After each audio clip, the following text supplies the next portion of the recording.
할렐루야. 아멘. 오늘 또 고르고 복된 날 주임 전에 나오신 사랑하시는 성도님들을 축복합니다. 오늘은 요한계시록 1장 7절에서 8절 말씀을 본문으로 구름을 타고 오실 예수님이란 제목으로 말씀의 은혜를 나누겠습니다. 온 천지가 단풍이 들고 울긋불긋한 가을꽃들이 우리를 기쁘게 하고 있습니다. 그러나 오늘 또 고르고 복된 주임 전에 나온 하나님의 성도님들, 하나님께서 기뻐하시고 또 우리의 예배를 기쁘게 받으실 줄로 믿습니다. 요한복음 5장 39절에 있는 말씀입니다. 너희가 성경에서 영생을 얻는 줄 생각하고 성경을 연구하거니와 이 성경이 곧 내게 대하여 증언하는 것이니라. 아멘. 예수님이 친히 말씀하신 바 성경은 신약과 구약을 막론하고 모두 예수님에 대해서 증언하고 있습니다. 구약 성경은 우리가 잘 아시는 대로 오실 예수님을 증언하고 있습니다. 신약 성경은 예수님이 오신 것과 아울러 예수님이 다시 오실 것, 재림에 대해서 증언하고 있습니다. 이와 같이 모든 성경은 예수님에 대해서 증언하고 있습니다. 그러므로 성경의 핵심은 바로 예수님이십니다. 성경의 마지막 책인 요한계시록도 예는 아닙니다. 요한계시록도 예수님에 대하여 증언하고 있습니다. 요한계시록 1장 1절 말씀 첫머리에 밝히듯이 요한계시록은 예수 그리스도의 계시입니다. 이는 곧 요한계시록이 예수 그리스도에 대해서 증언하고 있는 책이라는 말씀입니다. 신약 성경에서 복음서는 주로 낮아지신 예수님에 대해서 증언하고 있습니다. 복음서에 이어서 쓰신 저서는 예수님의 낮아지심을 신학적으로 설명하고 있습니다. 예비 요한계시록은 납품을 받으신 예수님, 곧 영광으로 다시 오실 예수님을 증언하고 있습니다. 요한계시록 1장 5절에 있는 말씀입니다. 또 충성된 증인으로 죽은 자들 가운데서 먼저 나시고 땅의 임금들의 머리가 되신 예수 그리스도로 말미암아 은혜와 평강이 너희에게 있기를 원하노라. 우리를 사랑하사 그의 피로 우리 죄에서 우리를 해방하시고. 아멘. 예수님은 하나님의 충성된 증인이 되셔서 하나님의 뜻에 복종하시어 십자가에서 죽으셨습니다. 그러나 예수님은 사망 권세를 이기시고 죽은 자들 가운데서 먼저 살아나셨습니다. 그리고 예수님은 땅의 임금들의 머리가 되셨습니다. 이와 같은 예수님은 우리에게 은혜와 평강을 베푸십니다. 이는 예수님이 우리를 사랑하시기 때문입니다. 과거에도 예수님은 우리를 사랑하셨습니다. 지금도 예수님은 우리를 사랑하십니다. 앞으로도 예수님은 변함없이 우리를 사랑하실 것입니다. 예수님은 우리를 사랑하사 그의 피로 우리 죄에서 우리를 해방하셨습니다. 뿐만 아니라 요한계시록 1장 6절 말씀은 이와 같이 이어집니다. 그의 아버지 하나님을 위하여 우리를 나라와 제사장으로 삼으신 그에게 영광과 능력이 세세토록 있기를 원하노라. 아멘. 예수님 우리를 사랑하사 우리를 나라로 삼으셨습니다. 예수님의 사랑으로 늘 우리를 거느리십니다. 또한 예수님은 우리를 우리를 사랑하사 하나님 앞에서 우리를 제사장으로 삼으셨습니다. 그러면 우리는 예수님 안에서 하나님 앞에 나아갈 수 있게 되었습니다. 이상은 예수님이 이미 행하신 일들입니다. 반면에 오늘 보면은 예수님이 앞으로 행하실 일, 곧 예수님이 다시 오실 일을 말씀하고 있습니다. 그러면 이제부터 오늘 본문을 세 대지로 나누어 상고하면서 다시 오실 예수님을 소망하는 우리 모두가 되기를 바랍니다. 첫째로 예수님은 구름을 타고 오십니다. 우리 오늘 본문 요한계시록 1장 7절 말씀을 함께 보시겠습니다. 볼지어다 그가 구름을 타고 오시리라. 아멘. 오늘 본문은 볼지어다라는 감탄사로 시작하고 있습니다. 말씀을 읽는 자도 또한 말씀을 듣는 자도 또한 그 가운데 기록한 말씀을 지키는 자도 모두 주목해야 할 중요한 사실입니다. 그것은 그가 구름을 타고 오시리라는 것입니다. 요한계시록 1장 3절 말씀에서 밝히고 있는 바와 같이 요한계시록은 예언의 말씀입니다. 그러므로 앞으로 일어날 일들을 말씀하고 있습니다. 오늘 본문은 요한계시록에서 처음으로 등장하는 예언의 말씀입니다. 그 내용은 그가 곧 예수님이 구름을 타고 오신다는 것입니다. 사도행전 1장 11절 말씀처럼 부활하신 예수님은 하늘로 올라가셨습니다. 그러므로 예수님은 하늘로서 내려오시는데 구름을 타고 내려오십니다. 그렇다고 해서는 예수님이 구름을 타고 천천히 또는 부드럽게 내려온다는 뜻은 아닙니다.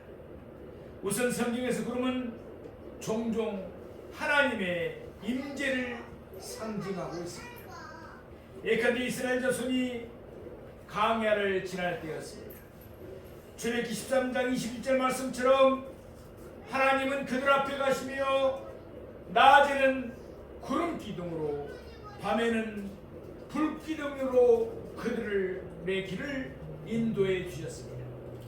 이때 구름 기둥은 불 기둥은 하나님의 임재를 상징합니다.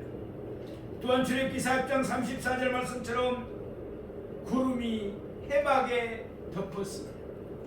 또한 열왕기상 8장 10절 말씀처럼 구름이 여호와의 성전에 가득했습니다. 또한 마태복음 17장 5절 말씀처럼 구름 속에서 하나님의 소리가 났습니다. 이 모든 경우 구름은 그곳에 하나님이 계시다는 사실을 상징하고 있습니다. 더 나아가 하나님은 구름을 타고 다니시기도 합니다. 예컨대 시편 104편 3절 말씀처럼 하나님은 구름으로 자기 수레를 삼으셨습니다. 또한 이사야 19장 1절 말씀처럼 하나님은 빠른 구름을 타셨습니다. 예수님은 하나님이십니다. 그러므로 예수님은 당연히 구름을 타고 오십니다. 그러나 예수님이 구름을 타고 오신다는 말씀은 더 깊은 뜻이 담겨 있습니다. 마가복음 13장 26절 말씀입니다. 그때 인자가 구름을 타고 큰 권능과 영광으로 오는 것을 사람들이 보리라. 아멘. 예수님이 구름을 타고 오는 것은 예수님이 큰 권능과 영광으로 오시는 것을 의미합니다. 이는 예수님이 구름을 타고 오시기 직전에 일어날 일들을 생각하면 보다 쉽게 이해가 될 것입니다. 마가복음 13장 24절에서 25절에 있는 말씀입니다.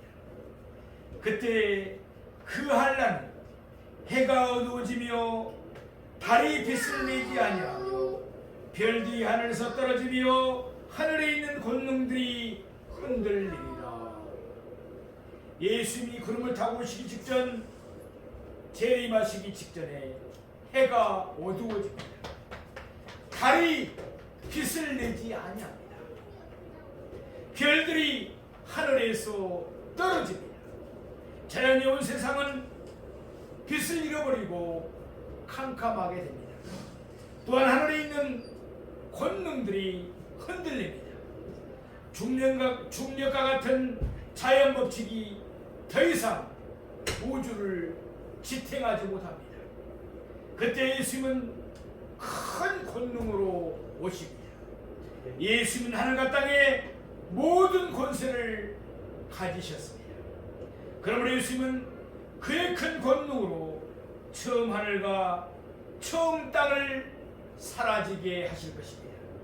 그 대신 예수님은 그의 큰 권능으로 새 하늘과 새 땅이 도래케 하실 것입니다.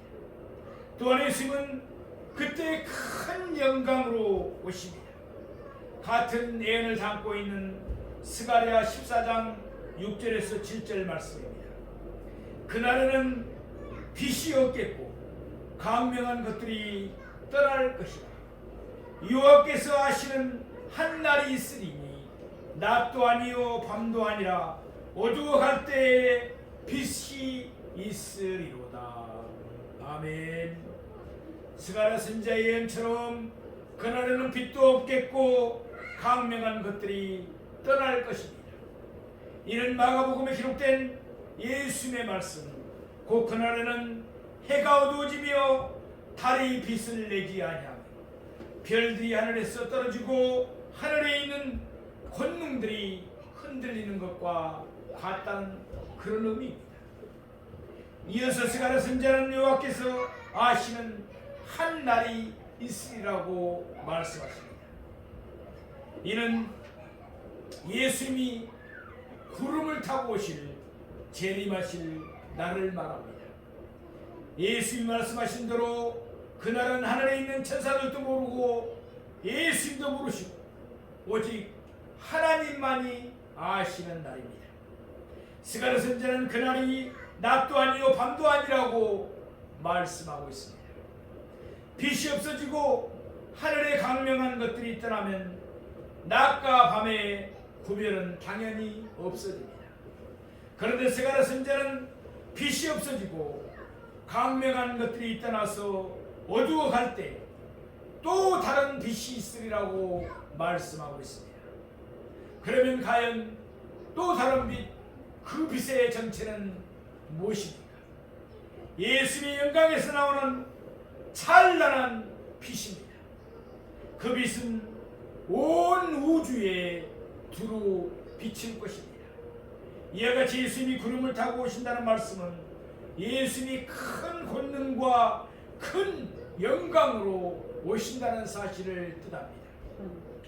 사랑하시는 성도 여러분, 예수님이 우리를 사랑하사 그의 피로 우리 죄에서 우리를 해방시켜 주셨습니다.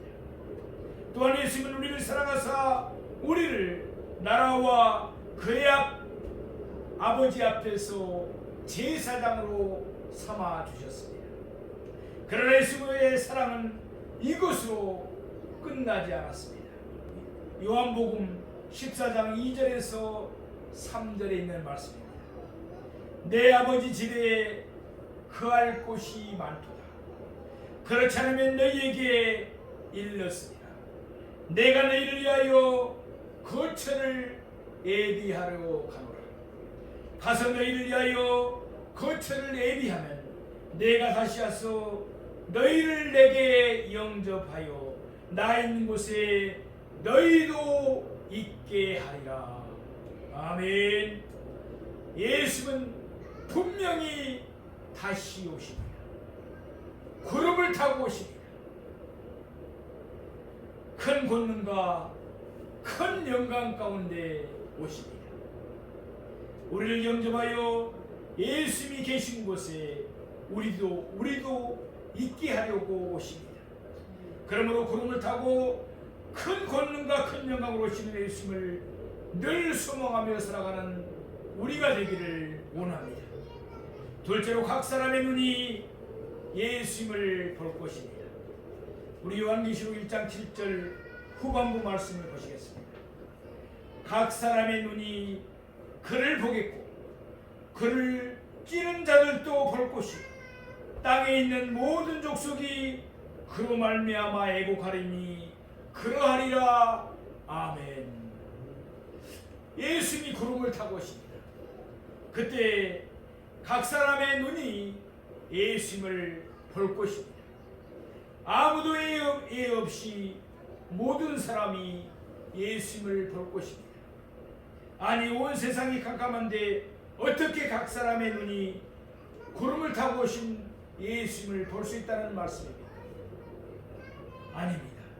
예수님이 큰 영광으로 오시기 때문입니다. 그때 예수님이 영광에서 나오는 찬란한 빛이 온 세상을 두루 비추일 것입니다. 요한계시록 21장 23절 말씀입니다. 그 성은 해나 달의 비춤이 쓸데없으니 이는 하나님의 영광이 비추고 어린 양이 그 등불이 되심이라. 아멘. 거룩한 성 곧 새 예루살렘에는 하나님의 영광이 영원토록 두루 비추입니다. 또한 어린 양이신 예수님이 그곳에서 세세토록 환하게 등불이 되십니다. 그러므로 거기에는 해나 달의 비춤이 쓸데가 없습니다. 또한 그곳에는 밤도 없습니다. 이와 같이 예수님이 영광에서 나오는 빛은 너무나도 찬란합니다. 그 빛은 깊은 바다도 또한 깊은 동굴도 환하게 비추일 것입니다. 그러므로 예수님이 구름을 타고 큰 영광으로 오실 때 온 세상의 모든 사람이 예 없이 그 눈으로 예수님을 보게 될 것입니다. 이어서 오늘 본문을 보면 그때 온 세상 사람들이 두 부리로 나누어지고 있습니다. 그를 찌른 자들도 볼 것이요 땅에 있는 모든 족속이 그로 말미암아 애곡하리니. 한 부류는 예수님을 찌른 자들입니다. 다른 한 부류는 그들 내에 땅에 있는 모든 족속입니다. 이는 예수님이 구름을 타고 오실 때 구원받은 자들과 구원을 받지 못하는 자들로 나누어진다는 뜻입니다.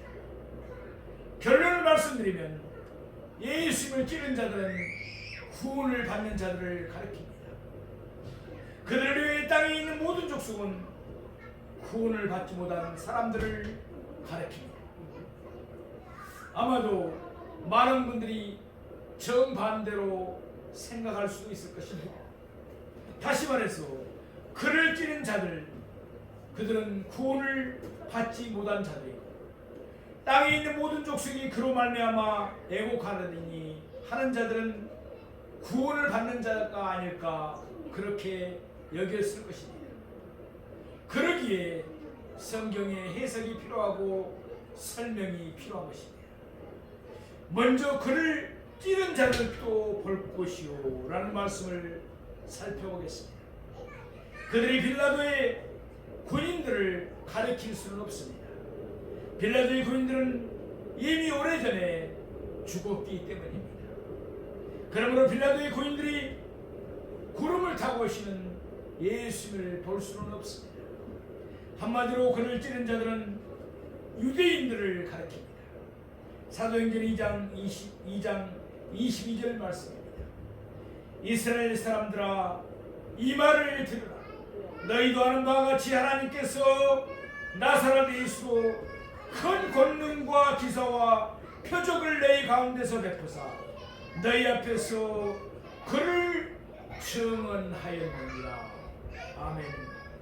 오순절을 맞이해서 많은 유대인들이 예루살렘에 모였습니다.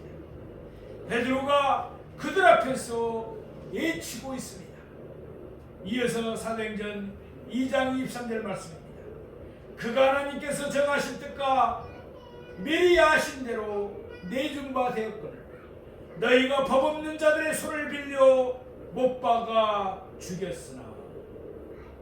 물론 빌라도의 군인들이 예수님을 십자가에 못 박았습니다. 그리고 빌라도의 군인 중 하나가 창으로 예수님의 옆구리를 찔렀습니다. 그러나 그들의 손을 빌려서 실제로 예수님을 못 받고 또한 실제로 예수님을 찌른 자들은 바로 유대인들이었습니다. 요한복음 19장 34절 말씀처럼 요한은 빌라도의 군인 중 하나가 창으로 예수님의 옆구리를 찌르는 것을 목격한 사람이었습니다. 그러면서 그는 그것이 성경을 응하게 하려 함이었다고 말씀하고 있습니다. 요한복음 19장 37절 말씀입니다. 또 다른 성경에 그들이 그 찌른 자를 보리라 하였느니라. 이때 성경은 스가랴 12장 10절 말씀입니다. 내가 다윗의 집과 예루살렘 주민에게 은총과 강구하는 심령을 부어주리니 그들이 그 찌름과 그를 바라보고 그를 위하여 애통하기를 독자를 위하여 애통하듯 하며 그를 위하여 통곡하기를 장자를 위하여 통곡하듯 하리라. 아멘. 예수님이 구름을 타고 오실 때 하나님은 다윗의 집과 예루살렘 주민 곧 유대인들에게 은총과 강구하는 심령을 부어주실 것입니다. 하나님의 은총을 받은 유대인들은 제사함 받기를 강구하는 심령으로 자신들의 죄를 회개하며 애통할 것입니다. 예수님이 구름을 타고 오실 때 유대인들은 그들이 찌른 예수님을 바라보며 크게 애통할 것입니다.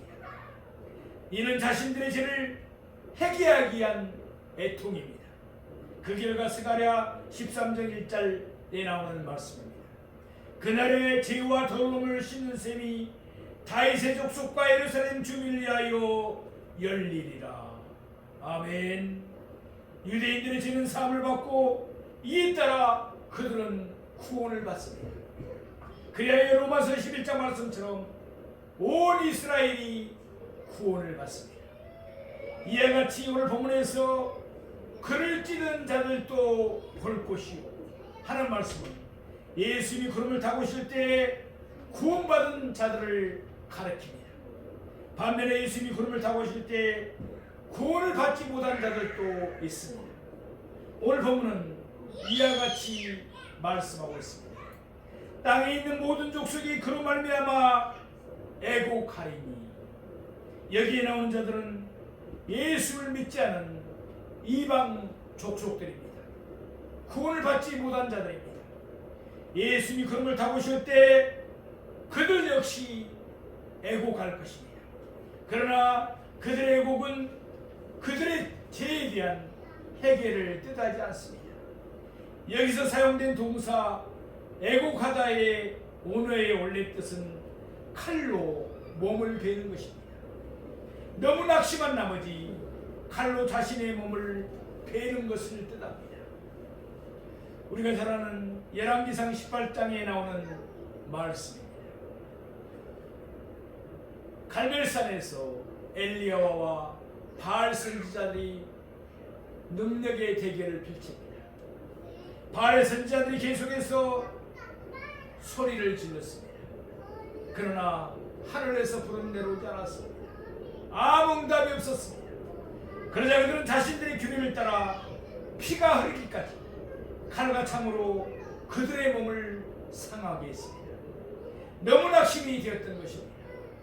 마찬가지로 땅에 있는 모든 족속은 자신들이 배척한 예수님을 말미암아 자신들이 받게 될 심판을 두려워하며 큰 낙심 가운데 애통할 것입니다. 이와 같이 예수님이 구름을 타고 오실 때 구원을 받은 자들과 구원을 받지 못한 자들도 나누게 될 것입니다. 오늘 보면 7절 끝에 나오는 말씀입니다. 그러하리라. 아멘. 요한은 자신의 증언이 참됨을 이중으로 밝혔습니다. 요한계시록 1장 2절 말씀처럼 요한은 하나님의 말씀과 예수 그리스도의 증거 곧 그가 본 것을 충성스럽게 그대로 다 증언하였던 것입니다. 사랑하시는 성도 여러분, 그가 짊은 우리의 허물 때문에 우리가 바로 우리의 죄가 예수를 찔렀습니다. 그러나 하나님은 우리에게 은총과 강구하는 심령을 보여주었습니다. 우리는 우리의 죄를 내통하는 심정으로 회개하고 예수를 믿어 구원을 받았습니다. 예수는 우리를 사랑하사 그 찔리신 몸에서 흘리신 피로 우리 죄의 소리를 해방해 주셨습니다. 그러므로 이제는 죄를 멀리 하십시다. 아울러 우리를 향하신 예수의 사랑을 깊이 생각하면서 우리를 사랑하시는 예수님과 늘 함께 동행하는 우리가 되기를 원합니다. 셋째로 하나님이 예수님의 오심을 확증하십니다. 요한계시록 1장 8절에 있는 말씀입니다. 주 하나님이 이르시되 나는 알파와 오메가라. 이제도 있고 전에도 있었고 장차 올 자요 전능한 자라 하시더라. 아멘. 주 하나님이 이르시되, 하나님이 친히 말씀하십니다. 이때 하나님이 친히 말씀하시는 목적이 무엇이겠습니까? 그가 구름을 타고 오시리라. 하나님은 말씀으로 예수님의 오심을 확증하고 계신 것입니다. 이를 위해 하나님은 자신을 세 가지로 나타내셨습니다. 첫 번째 보면은 나는 알파와 오메가라고 말씀하십니다. 이는 하나님의 전지성을 뜻합니다. 하나님은 모든 것을 다 아십니다. 알파는 헬라어 알파벳의 첫 글자입니다. 그리고 오메가는 마지막 글자입니다. 알파벳으로 모든 글자를 만들고 모든 문장을 만들며 모든 지식을 전달합니다. 하나님은 알파와 오메가이십니다. 하나님이 모르신 것은 아무것도 없습니다.